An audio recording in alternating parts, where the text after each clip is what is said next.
Hello, my name is David. This demo vid, that's what I call all my video tutorials, demo vid.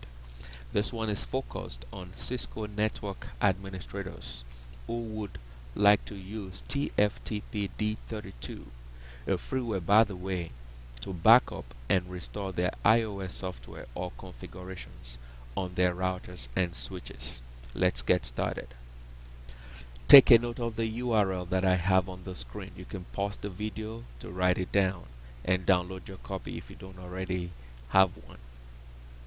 There are several options of the application. I have a version 4.0 and you also have an option of a 32-bit operating system or a 64-bit operating system. The computer that I'm using for this demonstration is a 64-bit operating system, and I'm going to launch this 64-bit application.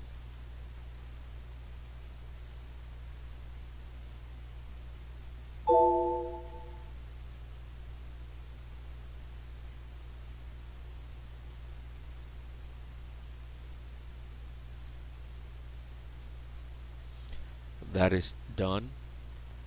If you have the option selected, the shortcut to the application will be on your desktop. I copied it to the screen for easy access. And as you can see, the application auto-populated the IP address for my computer, which is 172.16.1.25.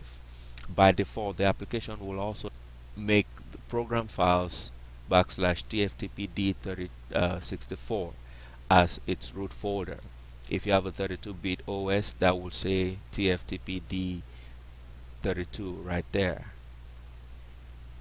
And that's it. That's all you need to do. The application is ready to roll, except for the fact that if you have firewalls on your computer, you need to add the application on to the firewall so it can allow traffic from it.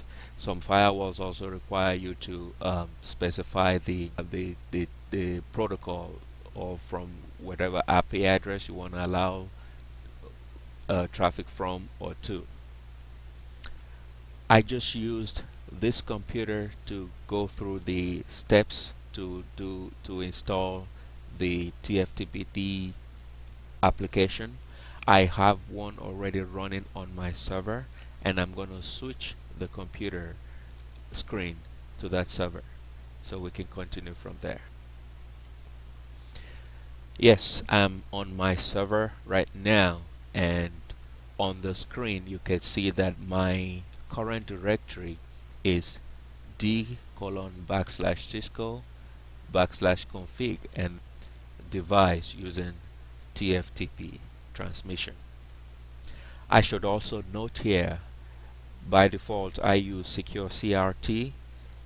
There's another software that's available, TeraTerm, that lets you do transfers using SSH communication, which is a little more secure. But for this case, SecureCRT is not a free software. TeraTerm is free, you can download that, but I'm going to use the Windows command prompt just in case you don't have any of these two, so it will be plain to see it's the same concept across the board.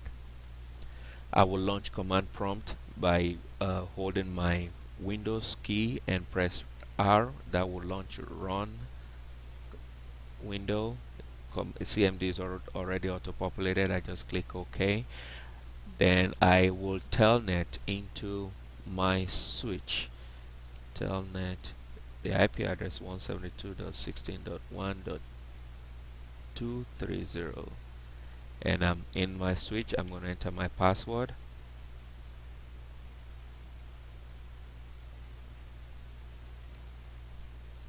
So there are also several options to copy the configuration from your switch to the TFTP server, but I'm just going to use the basic one, which is just type copy startup, use a tab to fill that out, TFTP. I press enter. Just like a wizard, it's asking me what's the name of the remote host. can see there on my server is 172.16.1.201, 172.16.1.201. I press enter. It asks me for the file name.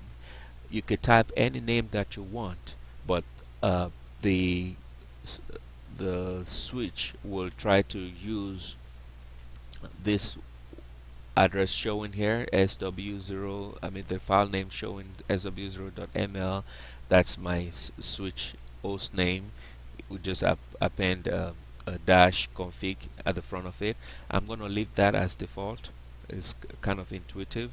I press enter, and you can see on the screen there the log. The transmission is going, and it's actually gone 100%. If I go to the file here, you saw that appeared in a few minutes ago, and that's my file over there. So let's do a reverse procedure right now, copying the already saved configuration file back into our switch or router. It's the same concept whether you're using a switch or router. So like I did earlier, I'm just going to use the basic form, and I'm just going to say copy TFTP and go through the wizard, press enter. Sorry about that. Copy TFTP to startup config. Press enter, and I'm going to type my host name. 172.16. Is my remote host name, and it's asking me for the source file. In this case, it doesn't auto populate because it doesn't know which file you're copying. So what I do is I will go here and copy this whole thing, right click, copy, and come back to the program, just right click and paste. For TeraTerm or CRT, once you just right click on them, it will paste it right away. So I do that and I say enter. It's asking me what's the destination file name. It assumes you want to copy it to the startup config, and I'm just gonna leave that as the default and press enter. As you can see there, look at the log, everything is going through, and it's 100% complete there, and the file is back on my configuration. I hope this